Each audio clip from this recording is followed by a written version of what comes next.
नमस्कार क्रांतिकारियों, स्वागत है आप सभी का आपके अपने चैनल स्टडी कैप्टर पर। तो कैसे हैं आप सभी लोग और कैसी चल रही है आप लोगों की प्रिपरेशन।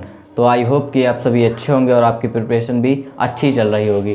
तो आज हम पार्ट दो जो हमारा बहुपद है उसमें प्रश्नावली 2.1 का संपूर्ण हल करेंगे।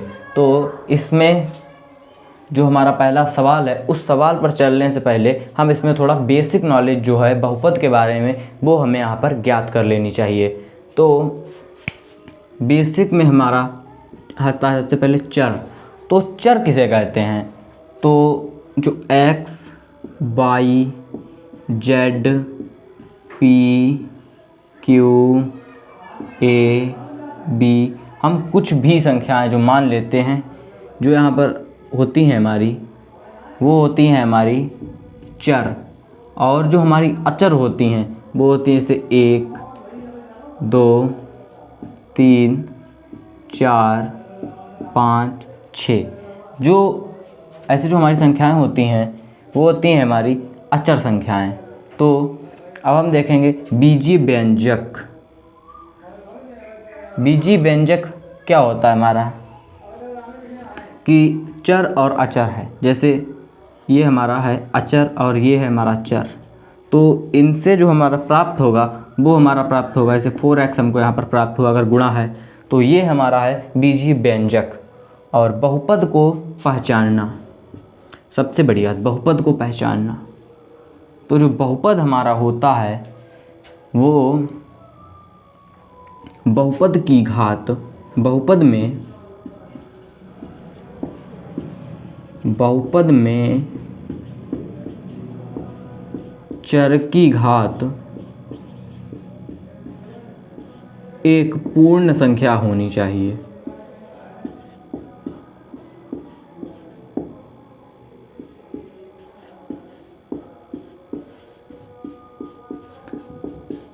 तो बहुपद में जो हमारा चर होता है उसकी घात एक पूर्ण संख्या होनी चाहिए।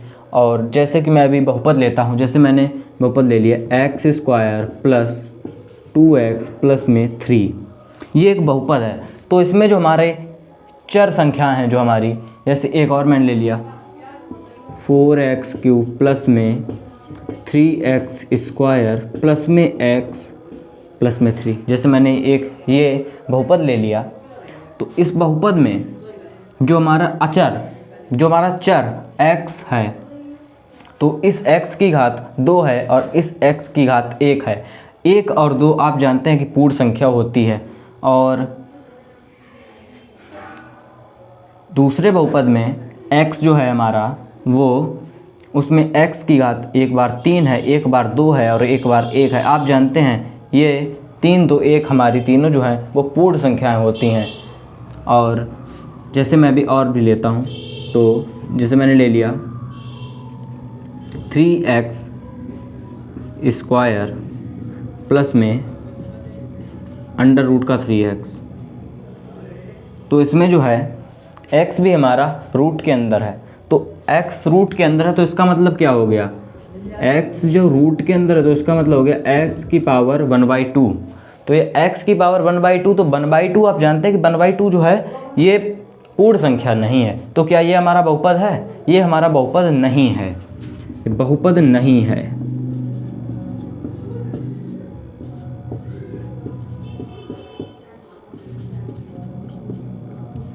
तो बहुपद में चर जितनी भी हमारी संख्याएं होंगी, चर जितने भी होंगे उनकी घात एक पूर्ण संख्या होनी चाहिए, सबसे बड़ी बात। और बहुपद की घात, अब हम बात करेंगे बहुपद की घात। तो अधिकतम घात को, बहुपद की अधिकतम घात को, कि अधिकतम घात बहुपद की घात कहलाती है। बहुपद की अधिकतम घात बहुपद की घात कहलाती है।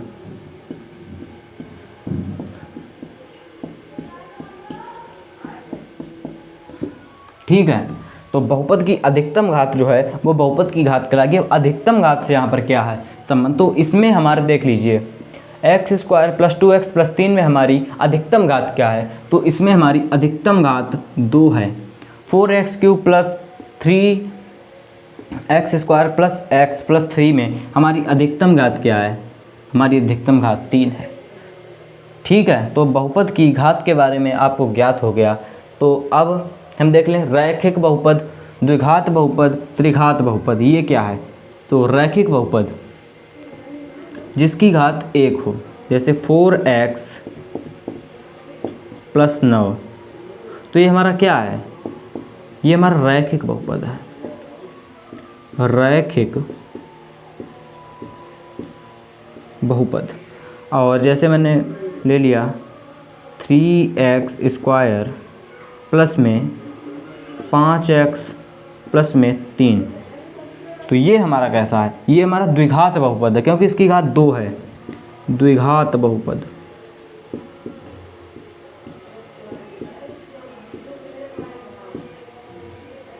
और त्रिघात बहुपद अब देख लें हम, तो त्रिघात बहुपद जैसे मैंने 4x³ + 5x² प्लस में 9x प्लस में 4, तो ये हमारा है त्रिघात बहुपद। त्रिघात बहुपद जिसकी घात अधिकतम घात 3 है वो हमारा हो गया त्रिघात बहुपद।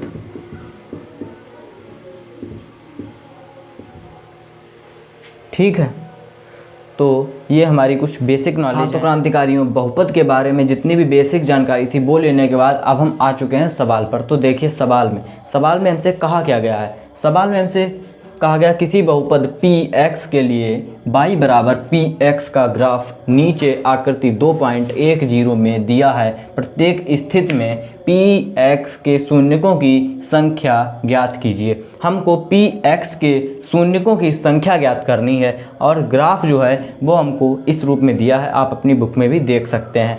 तो px के शून्यकों की संख्या हमको ज्ञात करनी है, वो हमको कैसे ज्ञात होगी, तो आइए देखते हैं। ये है पहला, ये है दूसरा और ये है हमारा तीसरा,